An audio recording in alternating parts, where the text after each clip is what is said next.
standing beside he's located.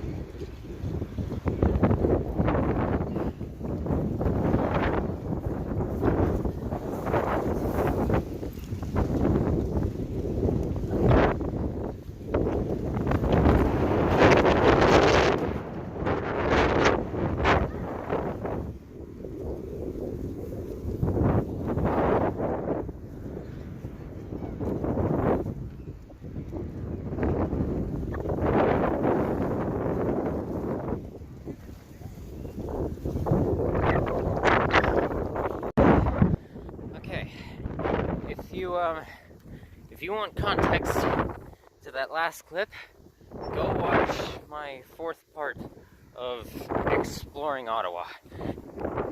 Or more so, you can skip towards the end of that video, or scroll along the duration bar or whatever, the red time length bar. That'll get you to the end area of that video when I was picking fruit. Go watch that. I'm not giving any context to that first clip.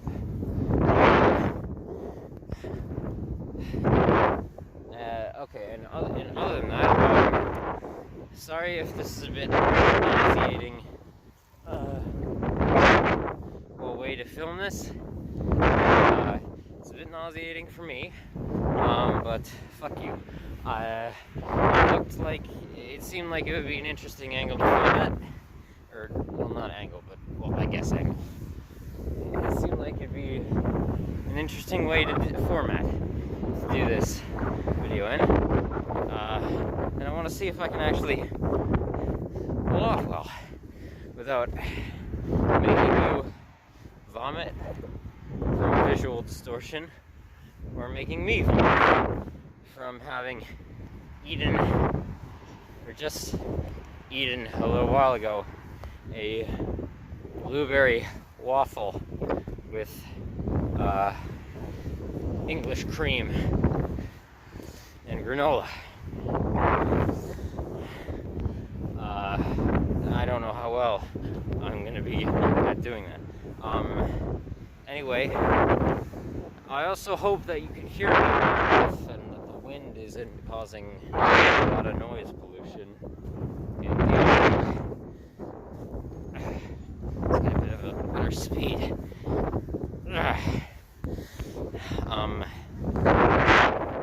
Also, no, I'm not. My chest looks puffed out. I'm not doing breaths. I decided in the first clip, to pull that. It was it was styrofoam wrapping, like package wrapping that was stuck on that apple tree. I decided to pull it off, and I'm gonna go recycle it. But anyway, what I'm gonna say, I actually just want to take a moment to shout out my friend and fellow YouTuber, content creator, NiftyKiller, or as he's known on his other channel as NiftyKiller Skits, or as he's known by his real name as Ryan. So,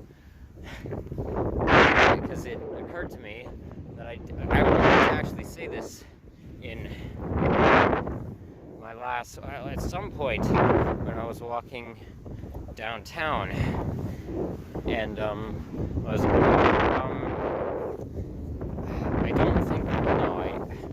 I didn't mention this in my last Exploring Ottawa video because I hadn't found it out yet, at least I don't think, but the district at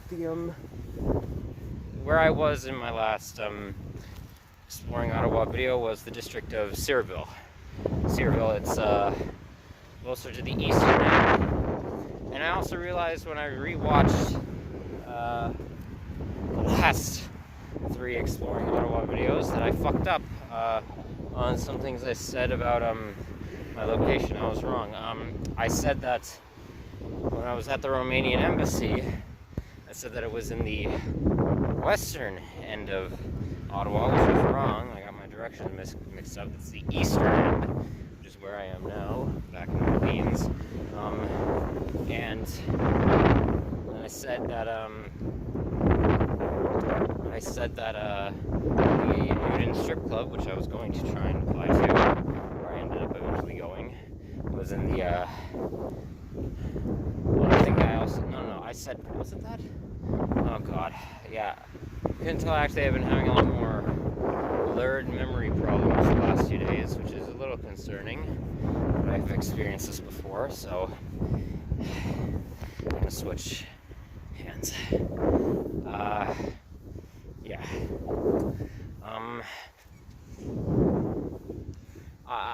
Something or another. I said in two different things that I was in the western end when I wasn't, and then I said that something was in the eastern end when it wasn't. Maybe that's when I was referring to the district of Canada. Canada is the western half of oh, okay. Anyway, I want to take a minute to say, well, thank you to Ryan for when he was talking about in the video he made in his channel NiftyKiller Skits about how he thought. I'm not thanking him for thinking that his channel was a failure, which in my opinion it is not. But for what he said about me and the content that I was making, thank you so very much, Ryan.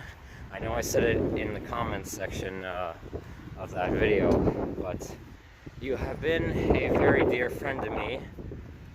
You've stuck with me through all of this. You've actually taken the time to understand, or at least try to understand, my perspective on things, and actually what I've tried explaining to people about the situation I'm in. Thank you for that so dearly. And I also want to say, I reiterate again that, from my opinion, your channel is by no means at all a failure. I know you said it yourself in the comment that you replied to me with, but I just want to say it again, that my own logical philosophies, success is not, especially here on YouTube, really is not about numbers, or how many, it's not about how many views you get. I know this is going to sound very pretentious. It's not about how many views you get or subscribers you have. If you genuinely enjoy making the content that you make, and also if that content you're making, well, if you're doing something that you want to do for yourself and others, in my opinion, and you actually care to make something for yourself so that you enjoy it and for others to enjoy too, and maybe take something away from it. So from my stance on that, your channel is by no means a failure. I know you said that NiftyKiller Skits was inspired by this channel of mine, A Damn Slice of Cake, what its content originally was at the start. And I guess in some form still is going to switch hands again because my hand is getting cut. Come on, okay. But your channel is not a failure in my opinion. And thank you. Well, I'm glad that this channel actually was able to spark creative interest of yours. Oh boy. But anyway, your channel is by no means, and even, okay, I want to say this again as well, as I even said in the comment, even if you, in my opinion, you're a great writer in many regards for what you do in terms of your content, and you're just a great artist, in my opinion. But even if you weren't good at making art, and by in that regard you considered, if you thought that none of your content turned out well enough, and you considered that to be a failure on your part, that still does not make you a bad person by any means, or a severely detrimental, problematic person, in my opinion. So yeah, just thank you for the video you made and for everything you've done for me. And I hope that again, I'll say, whether or not you decide to keep on doing YouTube or any other artistic field in the future with your passions, just know whether or not you decide it's like what you want to do, know in my opinion that you are not a failure at it. Again, from my opinion. But anyway,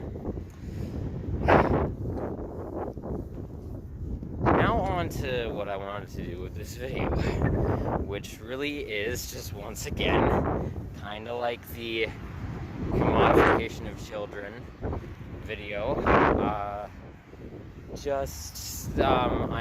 just free-for-alling it. I'm just free-ranging my thoughts here. There's gonna be, I guess, some consistency, but okay. If there's one thing that you can expect from this channel by now, it's definitely not. Okay, in terms of like the actual content itself, though, yeah, I do consider like it in some regard to be like meaningful in terms of what I'm talking about with it, or like having some amount of substance to it in terms of the issues I'm talking about.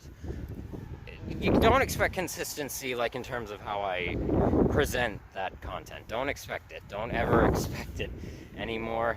In fact, hell, I don't even think you could have expected that at the beginning. But anyway, and it's raining. It's starting to rain. Well, let's hope that there's a canopy over there, a metal canopy. There's some hard benches. Filming this over there again, Cam? Because I can. That's why. Because I can not film over there if I so choose to. Anyway. Oh yes, and also my tripod broke. Yes, I'm sorry to say. Tripey is what I'm calling them. You were a good tripod. The thing is, when I got back from Searville, the Searville district of Ottawa, to Orleans, I had found a shopping cart abandoned on the side of the road. Now, I actually bothered to call out, while it was under a bridge, I actually bothered to make sure that, or I tried to make sure that nobody, didn't belong to anyone, that nobody on the streets was using it. And when nobody really was around to answer, I kind of have a moral issue with this as well, but I ended up just taking it and putting my stuff in it to lug around with me. And somewhere along the way, my tripod got further damaged than what it was from when I was in Crow's Landing. And the most important part of it, the clip that held my phone in place, it fell off somewhere out in that district. I don't know where it is. It's out there in the world. I highly doubt I'll ever find it again. I don't even think that I can repair it. It might have just snapped off. So today I'm actually going to try and go and buy a new one, a very cheap one, if I can, and actually try and find a fucking wagon basket to carry my sleeping equipment in for when I'm not here in the Orleans district. Oh, my legs are sore. Anyway, now on to what I want to start talking about. Recently, I've been thinking, a lot more in terms of psychology, and it relates as well to philosophy, so I guess I'm going to just say in the realm of philopsychology, which I didn't make that term up. That's actually like much newer, more so term for a branch of study that is, philosophical psychology, basically.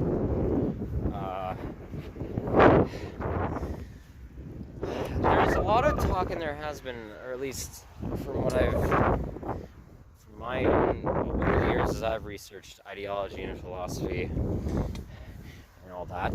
There's been a lot of really well-known philosophies of the world, at the very least. I'll say more so, I don't want to like point entirely at the Greek philosophers, which, granted, I'll somewhat point, is in my opinion, a lot of the Greek philosophers, like the well-known ones from far back in ancient Greece, whatever the period was, it's not, well, not before the Dark Age of Greece, I guess, whatever. My legs hurt. Anyway, there's a lot of philosophical talk about committing ego death, as they call it, or just giving up the most of your sense of self entirely. More so in the way that people talk about it, it's giving up your sense of self, like giving up your self-centered qualities entirely, which, okay, I'm going to say this right now, that is quite literally impossible. That is absolutely impossible. And that's why I'm going to just say right now, I don't like the term at all, especially in regards to philosophy.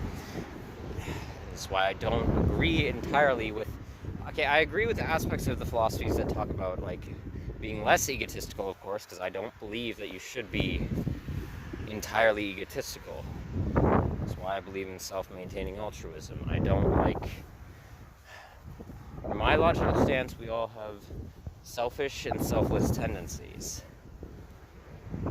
We don't have more of one than the other, from what I logically feel. Again, that's all questionable for me now, but I'm talking logically. So, in terms of committing ego death, just literally from, I guess, like a biological standpoint, from psychological biology, that is absolutely impossible. You can obviously try and be less egotistical, obviously, if you're more egocentric. Well, in my opinion, that's really not good, but you can try and get a hold on that and try and pull it down as much as you possibly can, but there is absolutely no way to actually commit ego death. There's literally no way to commit. There's no way to get rid of your egotistical tendencies entirely. That's physically impossible.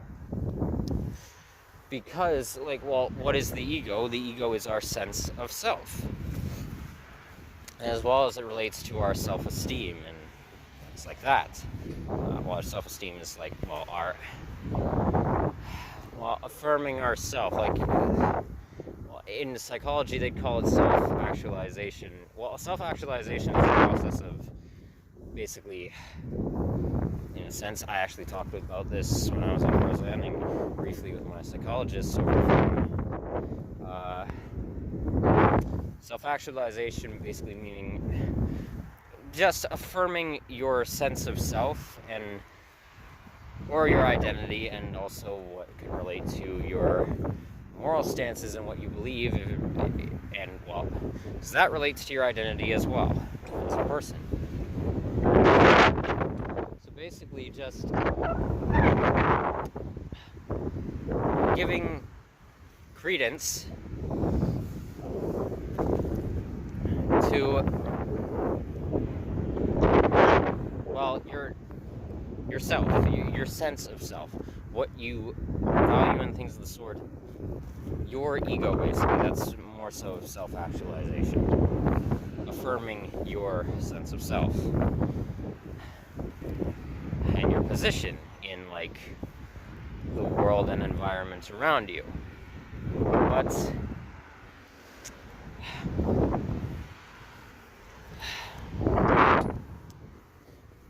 anyway, when it comes to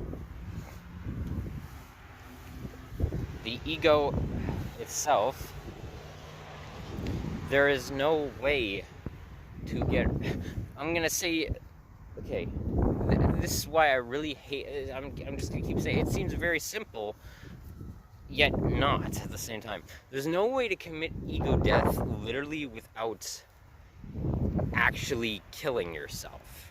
And don't take my words out of context there. I am not saying to commit you, so like there's no hope for people who are more self-centered, which could, I guess, lead to them being more sociopathic, and that the only way to stop hurting people with our senses of self is to just get rid of ourselves. No, I'm not saying that. I'm just saying there's literally no way for you to not have a sense of self unless your brain, your cerebrum, your nervous system was to be shut off. And your emotional state, if your emotional state, which is your psychological state, the part of your nervous system that controls our psyche, our psyche is the emotional state of our brains, there's no way to stop that without you being dead, literally, without you being deceased and your body not functioning anymore, your nervous system not being able to, not being able to, well, there's my nervous system talking. The medulla is making that tummy grumble. Ooh, funnily enough, last time that I was here, got nauseous as well, and I actually, right over there, I believe I talked about the medulla oblongata and its neurological function. Anyway, there's no way for you to stop having a sense of self without you literally not being able to,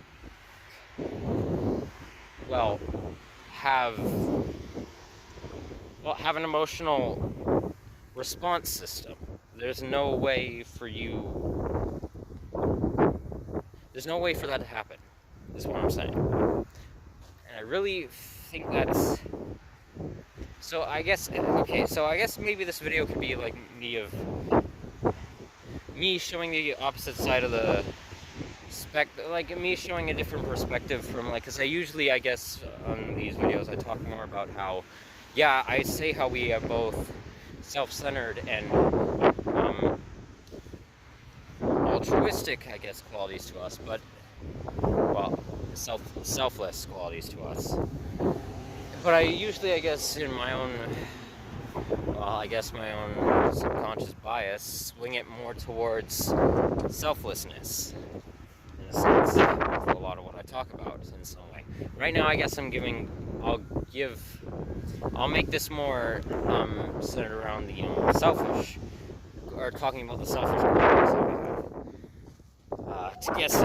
To give it a bit more of a different, I guess, a bit more of a different side that it's coming from. Not that I don't, obviously, because I do give credence to our selfish qualities.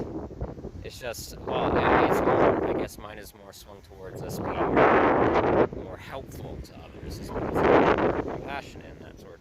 Now, I guess, for this one at least, I'll give it a bit of a different spin.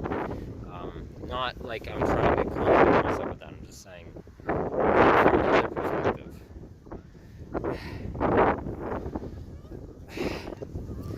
So, it really agitates me that, I guess not agitates, but it just, I always find it really,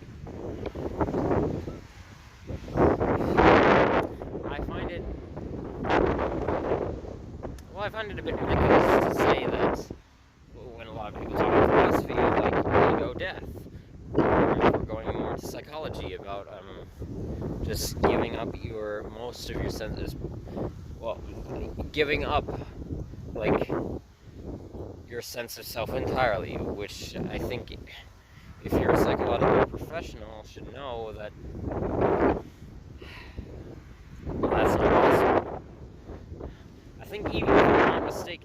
Sigmund Freud, proprietor of like most modern cognitive behavioral therapy and just psychotherapy in general, and psychoanalysis, also believed in the philosophy of committing ego death, which, well, that's pretty ironic considering he was a psychologist. But anyway, and I'm not saying that, like, from my opinion, you should give, like I said, you shouldn't, from my philosophies, shouldn't be entirely egotistical. You shouldn't full blown, well, if you can help it, try as much as you can to not develop egotistical personality disorder, where your ego has taken, your sense of self-importance has taken a hold on a majority of your, well, personality characteristics and persona, and how you express yourself to others. Try not to let that happen, and I would say that, yeah, here's a better way to word it, I guess. Maybe commit as much, I was about to say this, that I guess there's some, just maybe more so mean, commit as much ego death as possible. Which, yeah, I guess I would say that, yeah, just try and, just don't go overbearing with it. Now, I wouldn't say, like, okay, obviously we all have a sense of self. I wouldn't say go to the, obviously, extreme with it, where you, as I've said, this is a reason why I don't believe in forgiving and forgetting unless the person or thing that has wronged you has actively made an attempt to, actually right their wrongs, has actually reached out and made, or in some form has tried to show that they have bettered themselves, or that they admit that they were wrong for what they did, and try to, I don't believe in, like, forgiving someone unless they try to actively redeem themselves, and just apologize if they actually try to apologize to you. And that can be said for, like, a whole lot of different things, not just in, like, your own social life, like, just societally in terms of social issues, like, say, reconciliation for a lot of systemic problems, or even systematic problems that have happened over multiple years that affect different ethnic groups, or just different communities, things like that. Maybe more so reconciliation and things like that. That term is, maybe many of you are familiar with that term for, say, reconciliation of the residential school survivors, the indigenous residential victims. But anyway, which in my opinion Canada still has not proven themselves worthy of forgiveness in terms of governmentally. But anyway,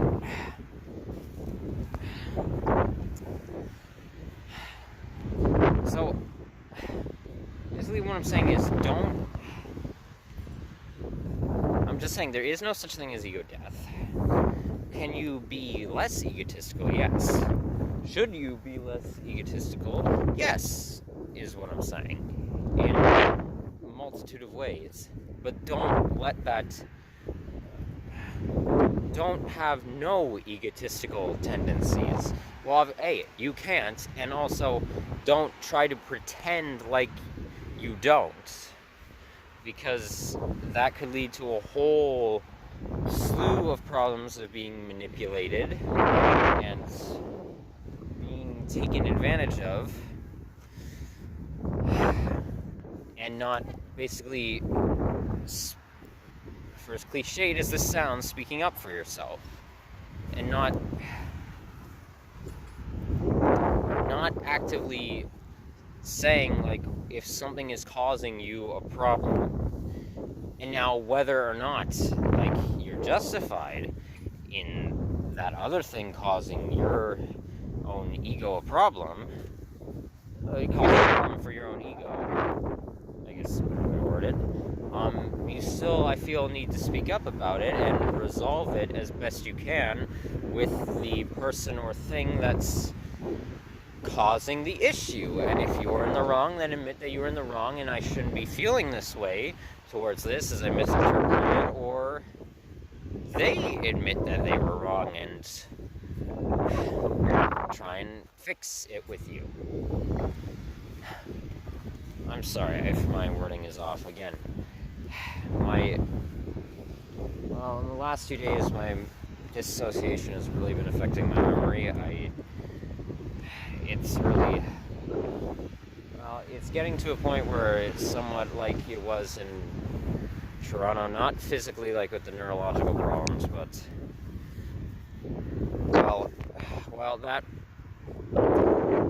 that was possibly going to happen. Well, that was going to happen if I stayed in the city anyway, so it's not like I'm wanting to go back to Toronto. I don't. My questions still lie with the external world.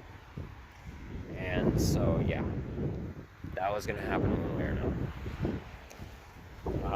It could have happened there as well, especially if I had stayed in the friggin' household that I was. Anyway, there is no such thing as ego death.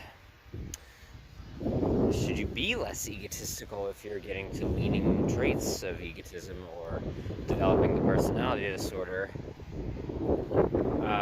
Yes, you should try and get a hold on it if you can recognize and self-reflect on what you are doing and how high is your ego running, basically.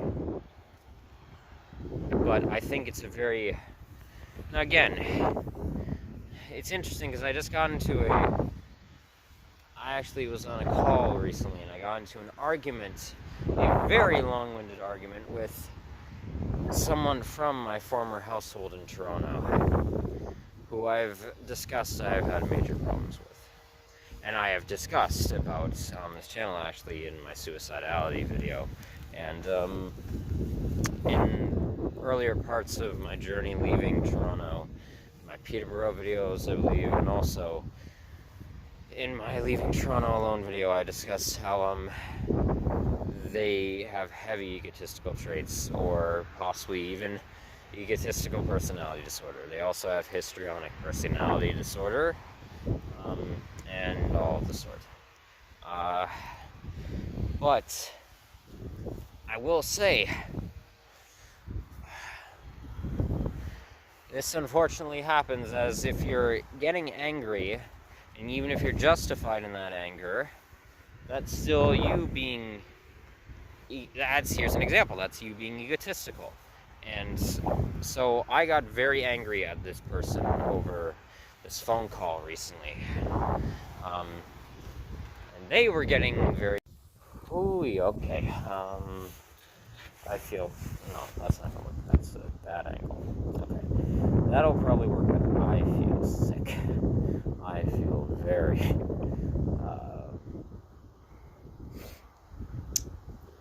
quite nauseous.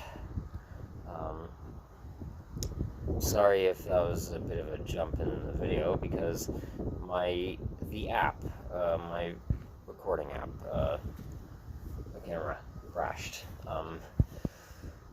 Possibly because of the drizzle of rain, I don't know. Anyway, hopefully if I hold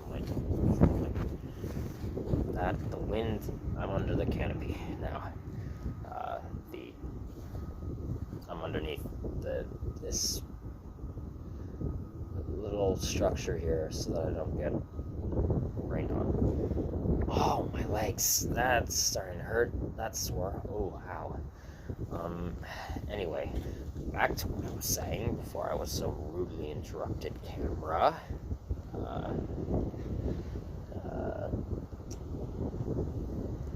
We were both getting very angry. Now, I still feel justified in a majority of what I said. I'm not apologizing for that, because they have not still proven to me that, that they've actually bothered to self-reflect, and they haven't,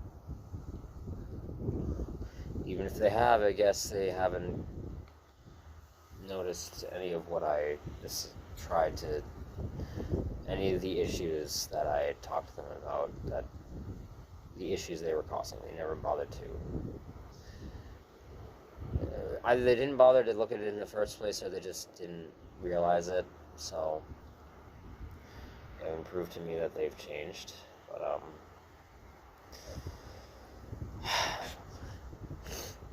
But anyway,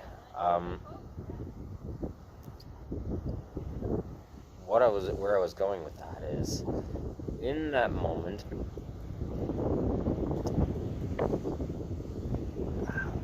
something like that, it can be hard, in a moment like that, it can be hard to tell when your ego and your egotistical tendencies or traits are running rampant, or they're getting ahead of your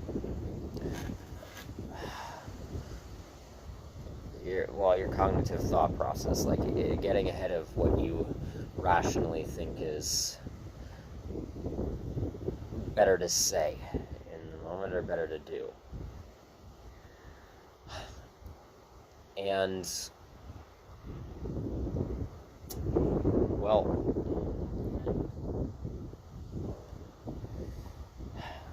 there was, the only answer I could have to that in that moment would be to try, and I'm guilty of not doing this in that moment because I was, furious, and, I felt like, once again, it's just a dead end. That didn't go anywhere for them trying to better themselves. But anyway, the only thing I can think of to do in that moment is obviously try and examine what you're doing and assess, the situation. If you're justified in, not even your anger, just if you're justified in how you're presenting your anger, like what you're saying and things like that.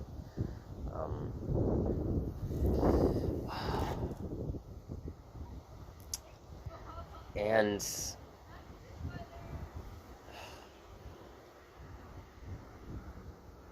actually, here, I should say, though, in that conversation, which is why I'm still very furious at them for things that they clearly did not realize, I admitted my wrongs for something that I'd been doing, something that I didn't even realize at points that I've been doing for a long while in certain instances.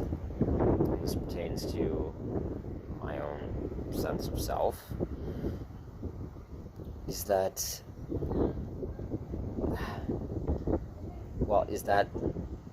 I said to them, instead of constantly, just because I have a problem with their egotistical traits, instead of inserting your sense of self in points where it doesn't need to be inserted, or in regards to giving advice to people, because they were bringing up about how they just have tried to give advice on certain things, I said to them, and I believe you can give advice to people, no matter who you are, and no matter background or what background you come from or who you are. If you have enough knowledge to that said thing, you can actually try and help that person in some form that you can, or give advice. But what you should do, if it's not directly affecting you, then you should ask them, do you want advice on this? Or at the very least say, if you want my advice, and then follow up with your advice. And if they don't want advice, or you know that you don't have the knowledge for this scenario to give them advice, or you can't think of it in the moment, then you should just listen. Just tell them,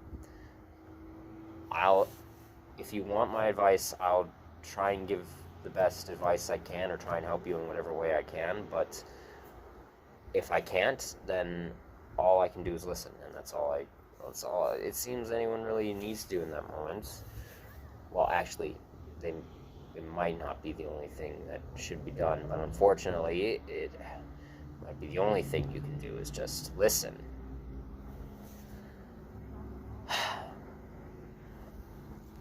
Well, they don't take that. They don't take that advice that I just said very much. But what I'm getting at though is, in regards to that, they called me out on something that especially it seems when I'm getting very, well, if it's a very intensive, like, situation I'm in, I tend to say you should be doing this. Like, if it doesn't affect me most often, I could say, I think you should be doing this, or yeah, you probably shouldn't do that, or you should do this, and I just say you should, and not, like, I don't actively ask, do you want that advice? I just say it. Or I don't even think I usually say, after realizing this, I don't think I have usually said, if you want my advice, and I just say it. I don't even think about it. They called me on that, and I was like, oh shit. You're right. Thank you. I'm going to try and work on that.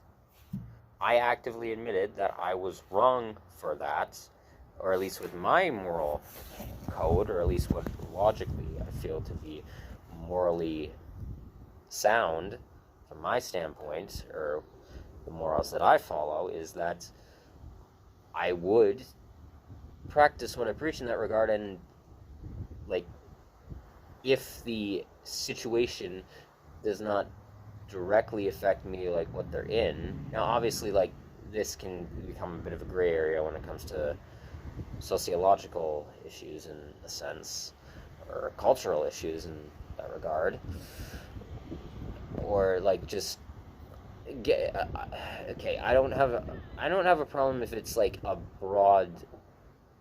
if it's a more broader thing in society, but if it relates to that issue, and, like, to the specific person, specifically to one individual, if I don't have a problem with, like, because I do this, like, from my own research of sociology and things of the sort, and politics, I have opinions of, well, things that don't in the immediate, well, actually, I disagree when it comes to the broader spectrum. I think I think social issues are intertwined in most regards. So, I don't think, yes, it disproportionately affects one group of people more than the other, but I don't think, I'll get into more of that in a bit. Anyway, when it relates to one individual person, however, even if it, in some regard, if it somehow pertains to, like, that bigger societal issue at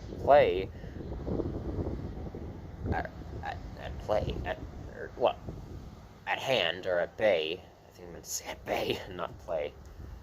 Well, I guess play could work. Anyway, if it relates to that in some form, more individually, though, with their specific scenario,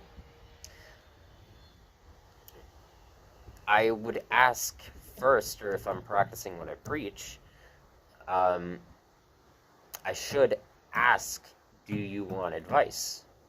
And if they don't want advice, I would listen. And I still obviously would listen, even if I said, or have, as I've listened. Like, I don't just say you should do this and not listen.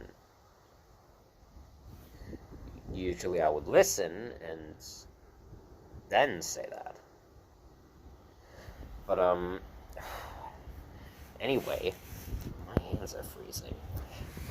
Can you please stand up, like, fine enough? If I lean back like this? Yeah, okay. I'm gonna put you in my pockets. You too. Okay. Anyway, and again, sorry if the wind is distorting anything. Maybe I'll have to put subtitles for this. But anyway, I was wrong for that.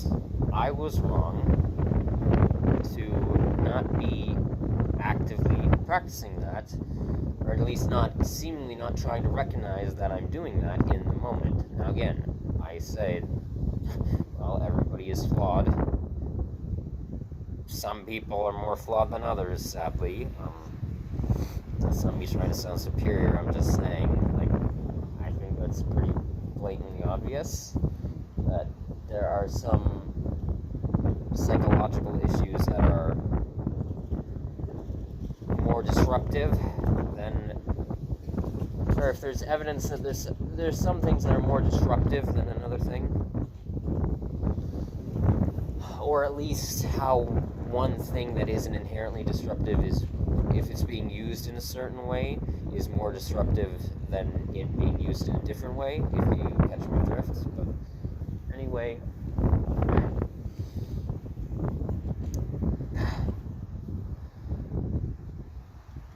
I was wrong for that. I will actively try to, even when I'm in more intensively angry moments, and my emotional state is being, well, is getting very, well, getting a bit more sporadic and more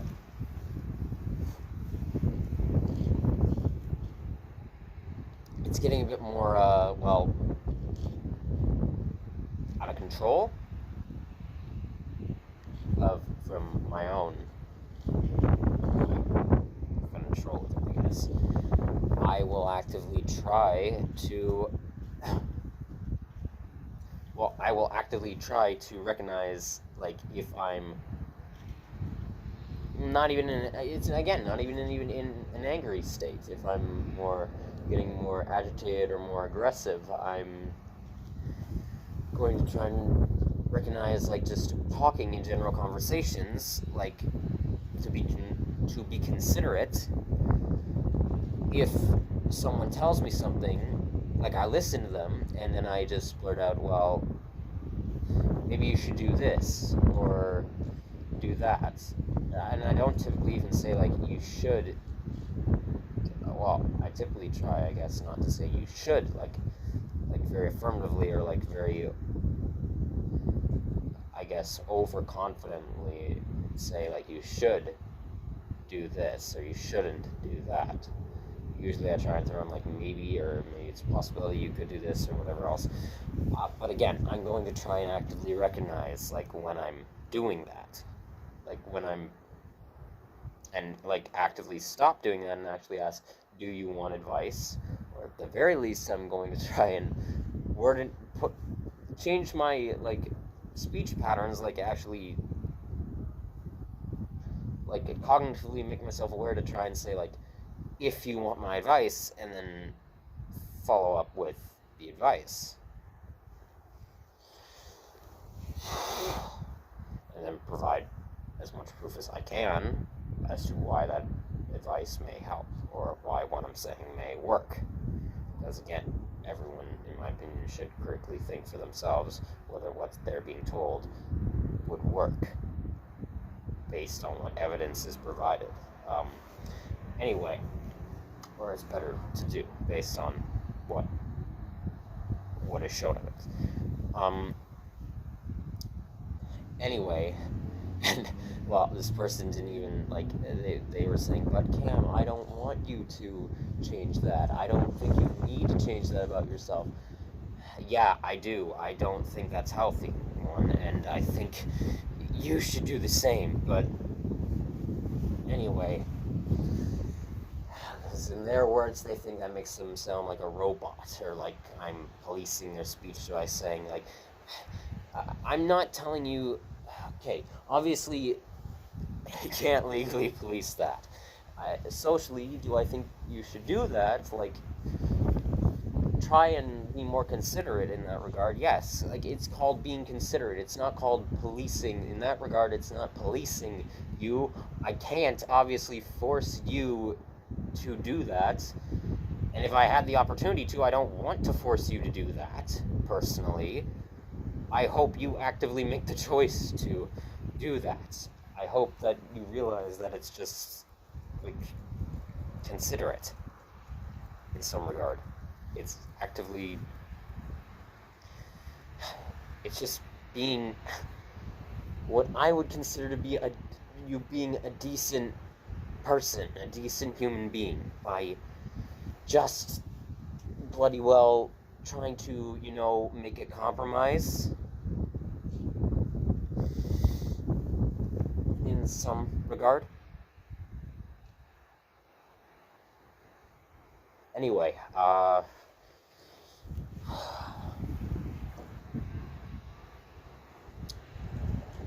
there are a lot of planes out today. A lot of people must be booking winter trips into Ottawa for some reason. There's a lot of jets flying to what appears to be the direction of Ottawa International Airport, which is down, I believe, closer to... Oh, here's another thing I was wrong on. In the last Exploring Ottawa video that I did, I said that the southernmost district of Ottawa is called either Belhaven, or like Belhaven or Bullhaven or something around that line. It's not. It's Barhaven. Barhaven is the southernmost district of Ottawa. Barhaven. Yes, it is. I'm hoping I'm right about. Hey, maybe I'm wrong about that. I don't think I am in the moment, but pretty sure it's Barhaven. It's definitely not Belhaven though. But that's around where, last I looked on the map, Ottawa International is closer to that. But anyway, yeah, there's a lot of jets out, despite these storm clouds blowing over.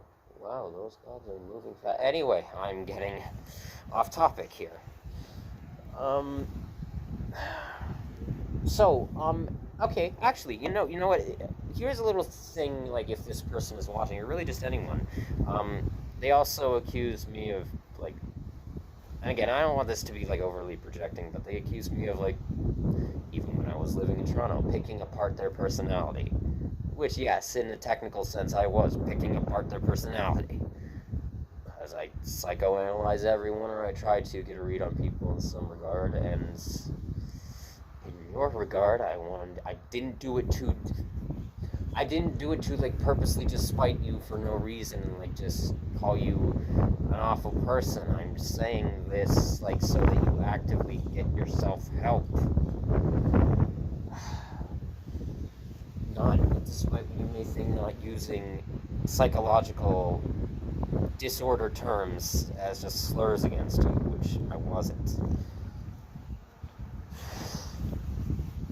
Anyway, to be fair, that here, because I do this I self-reflect on myself, and I also try to recognize in some form what my personality characteristics are. Here, I'll pick apart my personality, here, the best I can, like, right now, and try and make it as obviously unbiased as I possibly can.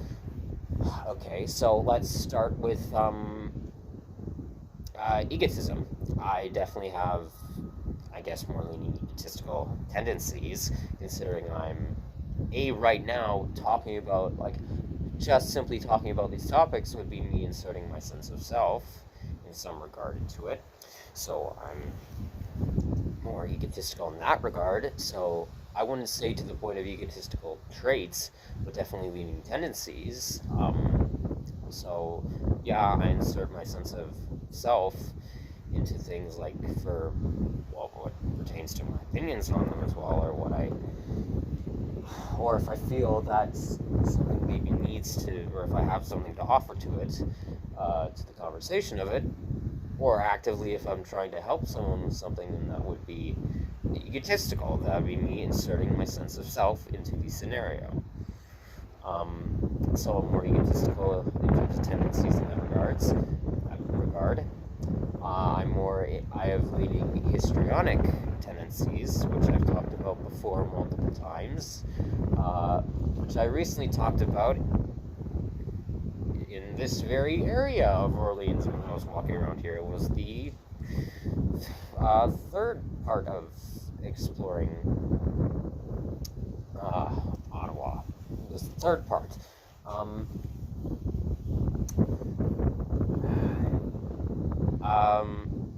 I was talking about how I did something to help, that actually helped try and break my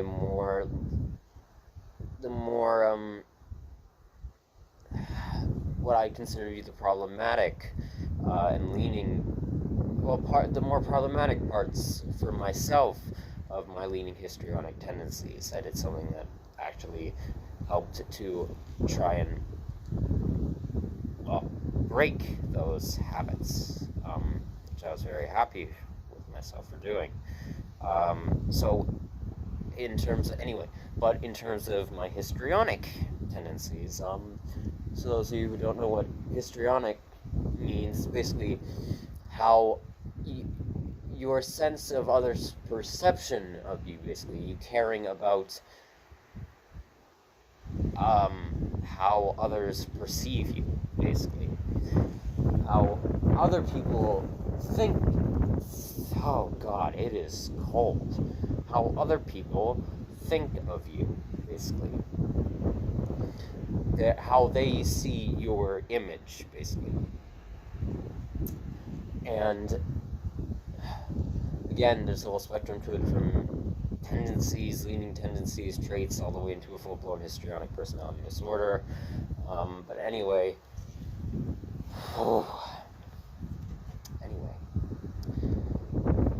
in regards to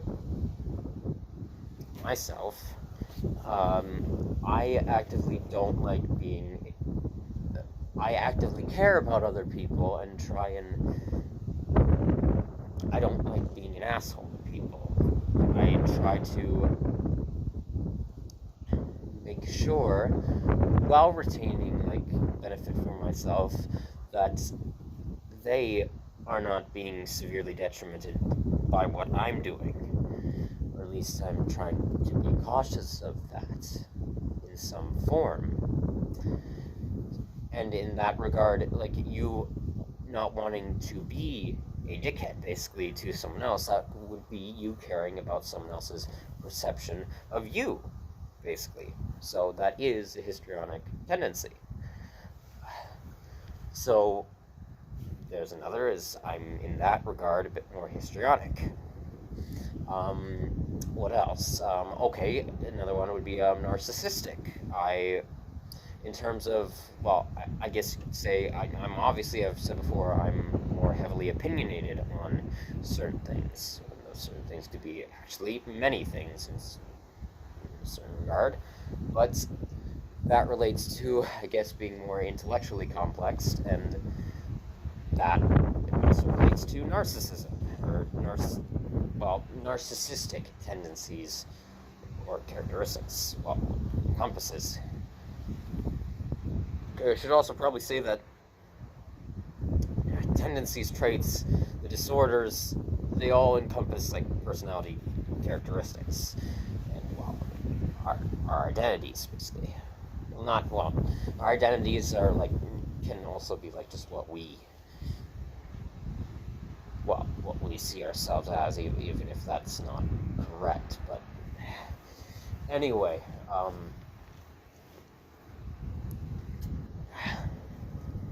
narcissism is definitely, I have like everyone, I have narcissistic tendencies, but mine, I guess, would be a bit more prevalent in my personality and persona in that regard. Whereas, because I have a lot of very, or at least logically, I have a lot of strong opinions on things, and in that sense, like, if I'm very, like, passionate about something, or I'm very, very assured in those opinions, which right now, well, with this whole journey I'm on, this existentialist and moralistic journey, well, that's come into question. But if I'm speaking from a logical standpoint of my, like, critical reasoning, I hold a lot of very strong opinions, and in many regards very firm opinions, but obviously I believe I can be wrong, so that's not, well, I wouldn't say, again, in that regard, knowing that I can be wrong and willing to actually change my opinion, I'd say that I don't have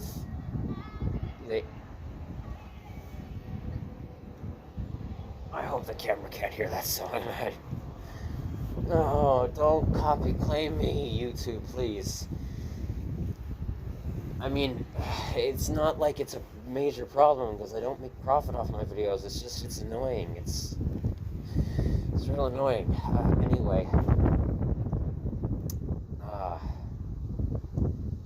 And from what I actually recently looked up, copy claiming can actually potentially, with YouTube's shitty algorithm, it might make the videos a little bit less visible in terms of, like, what it's recommending to people. But anyway, less visibility to the creator. But anyway, I could be wrong about that, though. That's just from what I've looked up recently, from what I've seen. Anyway, though, in terms of my more affirmative opinions, like, from a logical standpoint, if I'm very sure of it, that'd be in some regard thinking, I guess, well, that your opinion in that regard could be perfect, or, well, not necessarily perfect, but that it's not, like, your stance on something isn't very flawed. It's not perfect, but it's not very imperfect, if you get what I mean. I guess I don't right now. I'm sorry, I'm cold. I don't have, like, another way of explaining it. It's just, well, narcissistic tendencies and traits, and the full-blown disorder would be more in terms of, like, your, well, it relates to your ego, but it's more so of the belief that, not even the belief, well, yes, the sense that part of what you are in terms of, like, your personality and things like that, or you as a person, or even, I guess, just your social life in certain regards, is less flawed. It's more pristine, I guess, and perfect. But so what I'm saying is, in terms of my being more intellectually complex and opinionated, that'd be a more narcissistic tendency. So a form of narcissism would be a tendency of mine as well. So, okay, what else? I'm more reserved. More in terms of personality, it's going to be on the spectrum of, like, antisocial personality in some regard. I'm more of a reserved person in terms of, like, my, well, in conversation, I guess. I'm not, like, I try and examine things before I, like, very heavily before I speak, and also I just, in general, even, like, just around people, I don't feel the need to constantly vocalize, like, my points, or it's not even really relating to opinion, just wording. I'm more quiet, I guess I'll say. And okay, another part of my personality would be introversion. more introverted. Again, being on the spectrum of antisocial. Because again, there's a difference. There's a difference between a lot of people are thinking that the new term for sociopathy/psychopathy is antisocial personality disorder, which it's not. I would say technically, yes, antisocial personality disorder does exist, but there's a difference between that and, or at least I would consider a difference between that and psychopathy. Psychopathy is specifically lack of empathy, sympathy in that regard. Which again, form of antisocial, but I'd say that that's, if looking at antisocial personality as a spectrum, with introversion being at the very low end of it, and antisocial personality disorder being closer to the more extreme end, but I'd say sociopathy and further. Okay, yeah, wow, high winds, well, not high winds, but strong enough winds for that to happen. I would say that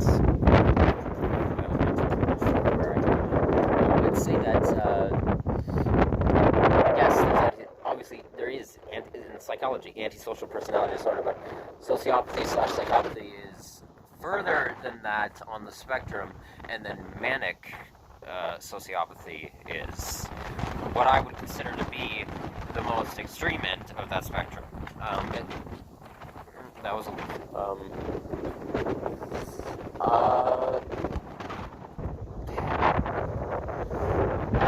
anyway, so I am more introverted in that regard. I do, and I've talked about this in somewhat before. I don't even think, if you know anything about psychology and just social behaviors, it's not really, it shouldn't be that much of a surprise. Like, I tend to recharge, like, I tend to find more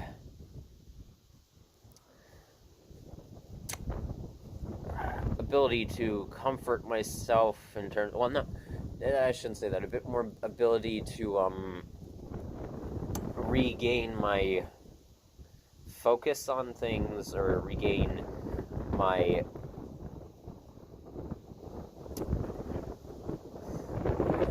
like mental energy from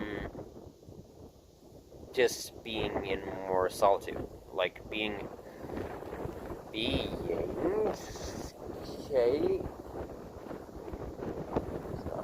okay, what is the god of wind in the Greek mythos? I don't know. It's not Denver, that's seasons.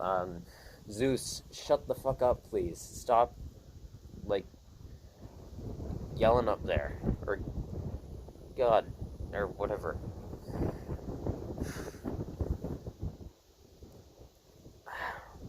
Anyway,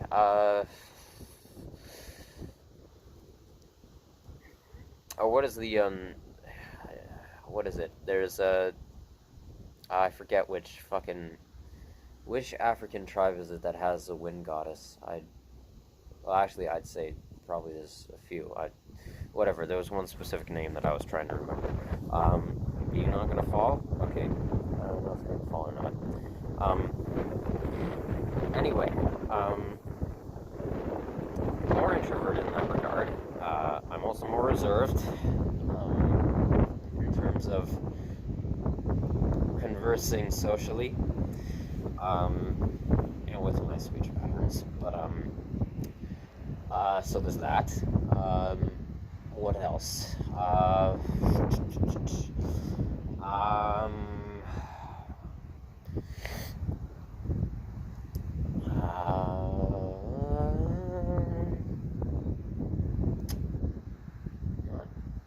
Nearing, at least, okay, I can be, in terms of behaviors, I can be a bit more dismissive in terms of if I'm getting very, well, if I'm very fed up with something, or I'm very, like, well, not even fed up. I don't like, that's not even really true in a sense. I don't like ignoring things if I'm fed up. I like actually addressing them. Well, not even like, it's just I feel you should. So I do address them. It's not even if I like to do it. I don't like to get into a confrontation. It's just... Anyway, in terms of dismissal, like if I'm like a point where I'm saying like, oh, like if I make a joke about something and it's a bit more of an offensive humor joke, or it's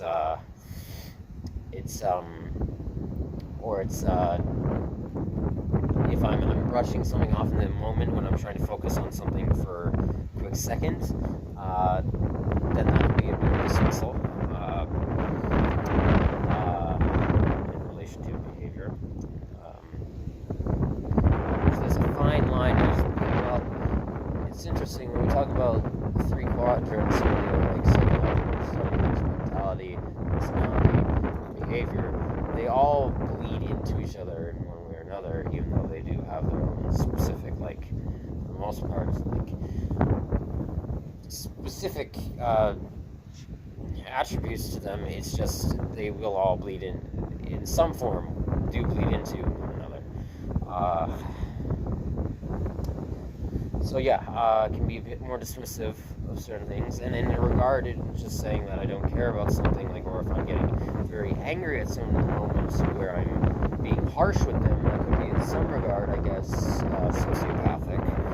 It could be like, even though I have empathy for them, that could be like me, like, being very angry, like, at, say, someone who I'd consider to be a horrible person, and I feel that, like, they have done severe wrong, and they are severely detrimental to a point where I'm, like, actively making fun of them for it to ease the burden of people who have experienced, like, their terribleness, or has affected me to make me cope or feel better in a sense, which relates to the philosophy of absurdism, but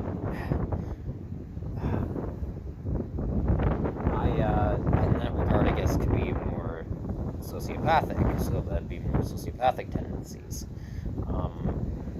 That's not overt. I'd say, okay, another part of my personality is more empathic, I'd say. And I'm not trying to brag with this, but I do consider myself, like, just, like, psychoscientifically speaking, an empath. I do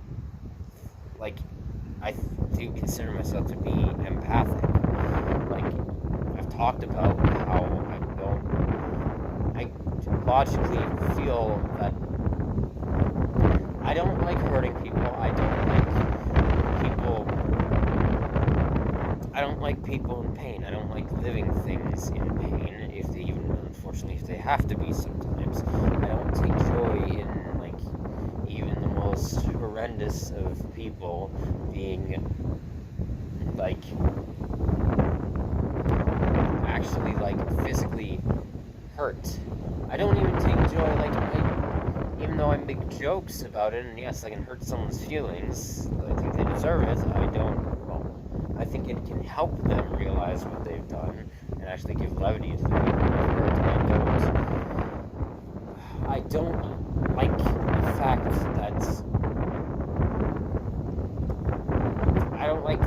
that someone has to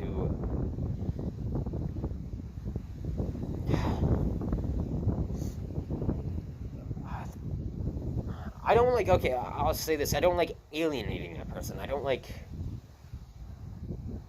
even though I'm joking about it, I don't like sincerely, like, saying that they're irredeemable or something along those lines. I don't like people in pain. I don't like, yes, I get the message, Wind. You damn well do like some people in pain, it seems. I don't like people not actually trying to understand one another. I don't like that at all. I don't like majorly detrimenting people. Maybe that's cognitive distance between that belief in my artistic abilities of telling jokes. This is my whole question of why I don't know if art is really doing more harm than good, or if really a philosophy of absurdism in that regard does it do more harm than good. I don't I don't know at the moment, but I don't like even the worst of humanity not being given another chance, because I know we all are capable of turning out like one another biologically. That's literally a biological fact. At least as far as I'm concerned, that's logically a biological fact. And even in my logical sense, like people, this is why I'm so conflicted. Another reason I don't, there are people who are like this is, I guess, in some regard a more misanthropic standpoint. There are people who think that humanity is inherently sociopathic, empathyless, or more overly self-centered and destructive, and also that people can't change. They believe that people can't change, and well, I'm logically going to say, like, well, from my critical reasoning, if that were true, then we'd be the same as we were when we were toddlers, when we were children. We would not have changed from that age if people really couldn't change. And this relates to my belief that cognitively everyone develops at different rates. I don't believe that there is an age for mental maturity. I genuinely do not. Physically, yes, there is a number to physiological maturity, but psychological, intellectual maturity, I firmly believe, at least logically, that there's not even like, maybe there's like a ballpark area where yes, most people do, like, there are a lot of people who do maybe so intellectually develop it around this age more, like, predominantly, but well, even then, I think that's questionable considering how most people in the world are, and my stance is that most people in the world really don't bother to think about most things. So I consider that very, I guess, unintellectual. God, for fuck's sake. Which one is it? Is it the autonomic nervous system, or is it the parasympathetic, sympathetic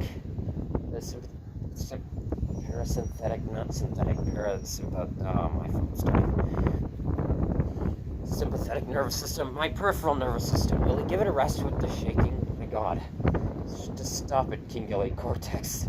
Cingulate is responsible for temperature control within the body. Just stop it. Jesus Christ. I know you're doing it to warm me up, but enough. I would like to not slur my words.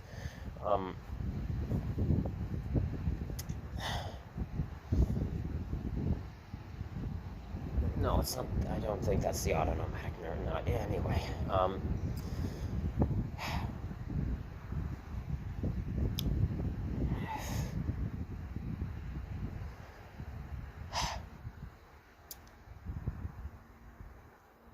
The point being is,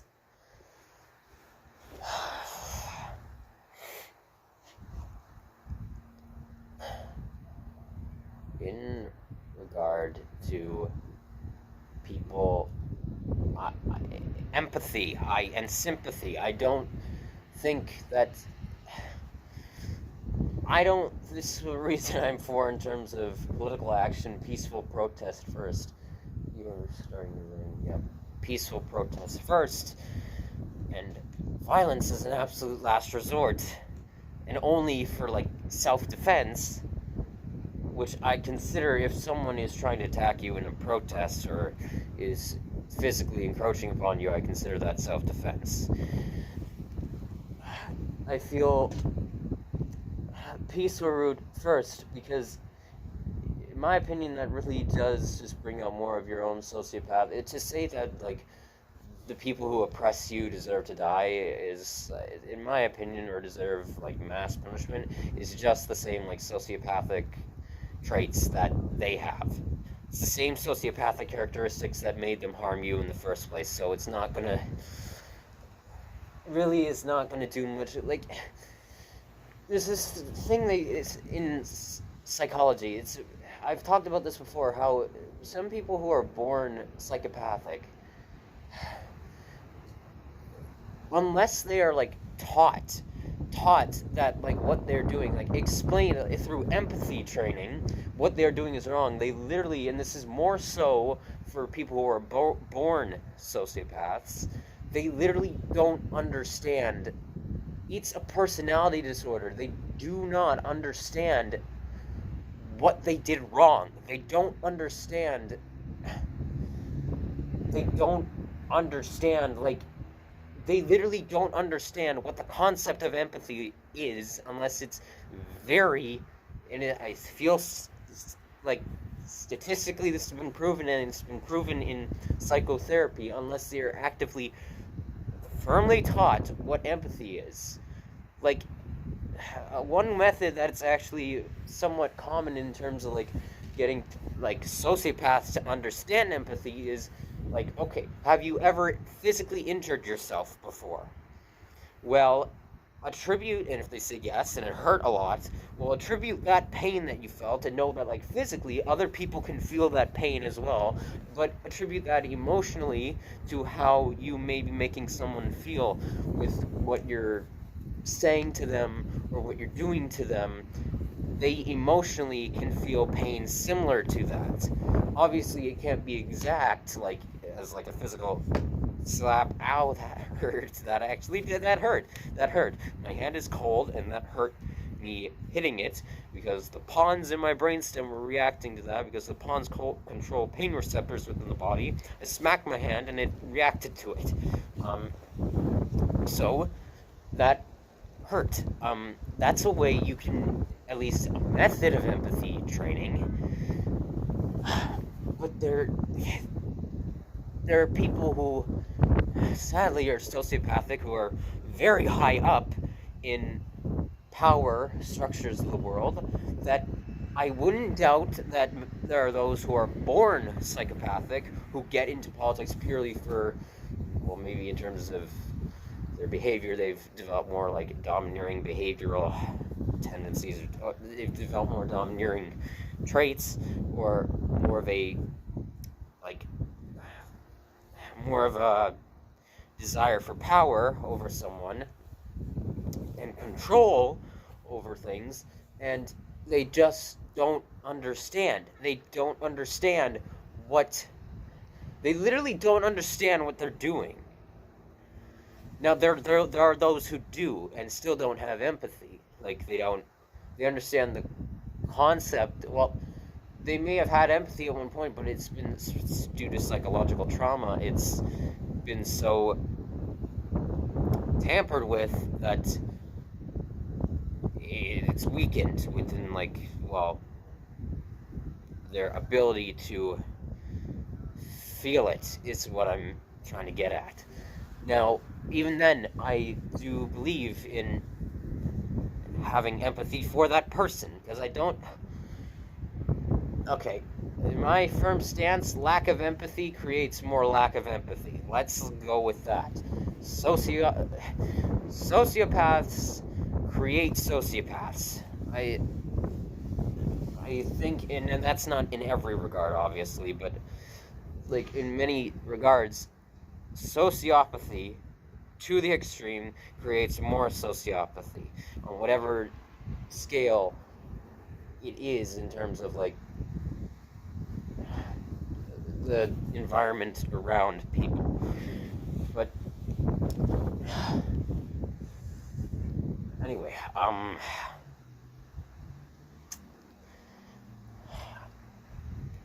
more empathic. I would say I'm more empathic in that regard. Okay, what else? Okay, more attentive. I do try to put my focus on many things, not all at once, which, well, if you're harping on something excessively, like, not to a point of obsession, that would be an obsessive personality disorder, but attentive personality disorder could also be a thing where you're overtly focusing on something to a problematic extent. Now, I would say of traits of like being more attentive in my focus to things, or like my, well, not I guess my concentration things, but what I'm examining something, but getting something attentive, don't you dare. Come on. I gotta do this relatively fast because my phone is at 9%.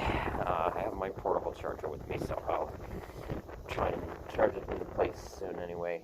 Actually, what time is it right now? Frickety frick frack, I gotta get on a call with my psychologist soon, funnily enough. So I'll record the rest of this, another half of this video, like what else I want to talk about it in a preferably more warm area, where I'll get inside somewhere, warm up, and then do the rest after that. Hell, maybe I'll have some more stuff to think about after I'm off the phone with them. Anyway, so what's another one? That's another part of my personality would be. I guess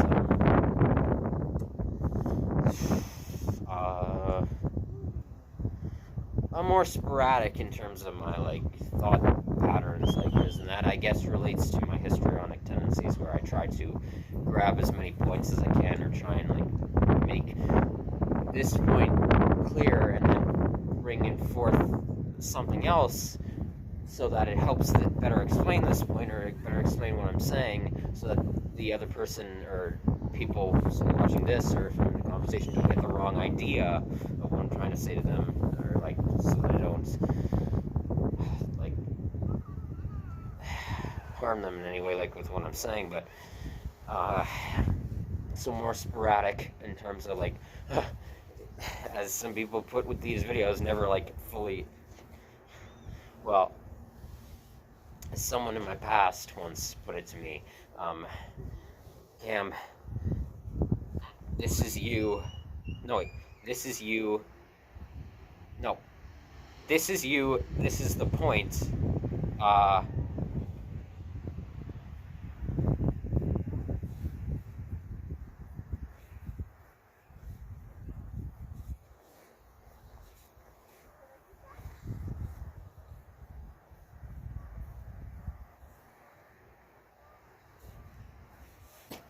so, yeah, I'd say that's pretty accurate. Anyway, what else?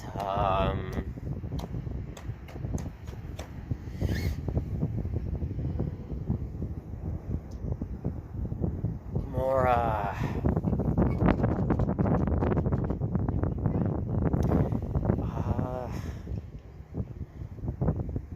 guess more,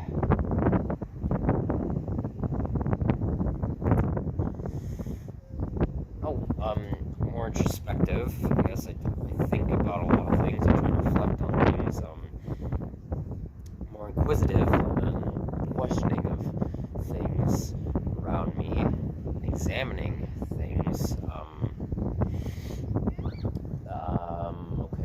okay, now in psychology, I guess let's talk about, I guess, more of my gender expression in regards, my phone is, dying. I'm gonna have to charge this before I get on.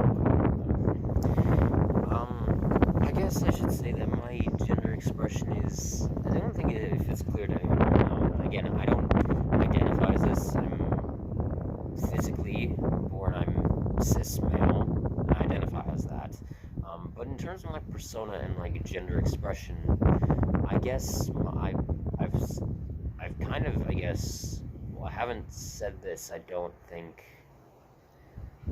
don't think I've fully said this like in any of my videos, but my gender expression has definitely a lot more aspects of transgenderism in it. I've talked about, well, I've obviously talked about like different gender roles and gender, well, genealogy of gender, and like what properties make up like what gender is, and also I've talked about how I think there's a clear difference between physical gender and gender expression and persona. So my gender expression would be more towards transgenderism, but I guess I wouldn't say fully, because I'd say I still have more masculine like qualities to me.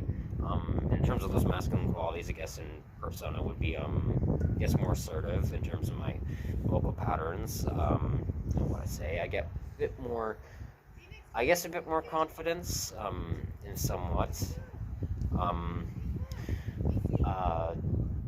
And I guess assertive confidence, not stern. So stern, well, unless I had to be, but not really entirely. So there's that. But in terms of the more feminine attributes to me would be I guess more I can be more well, questionable would be one. And curiosity would be more of a feminine trait. Again, this is like what's assigned to the traditionally what's assigned to the gender roles. Patience would be definitely another one, I'd say. As patience would be a more feminine trait. More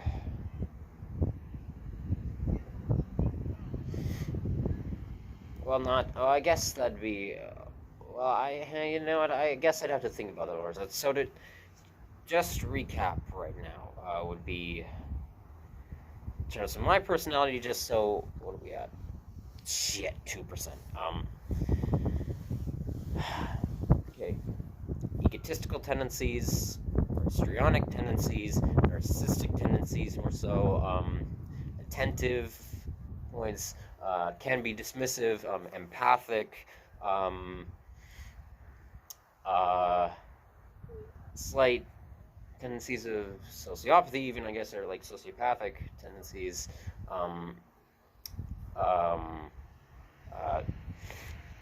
inquisitive, like more knowledge seeking, I guess, more curious as well,